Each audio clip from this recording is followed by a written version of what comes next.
Hey guys! In this video, I'll show you 5 best dating apps like Tinder you should try. Let's get started.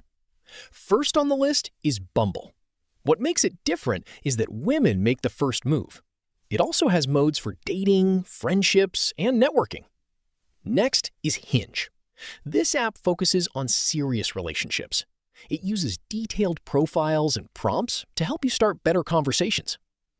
Third, we have OkCupid. It matches users based on in-depth questions and supports many different identities and preferences. Coming in at number 4 is Plenty of Fish. It has a huge user base and lets you message people for free, which makes it great for beginners. Finally, there's Coffee Meets Bagel. This app gives you daily curated matches, focusing more on quality over quantity. And that's it.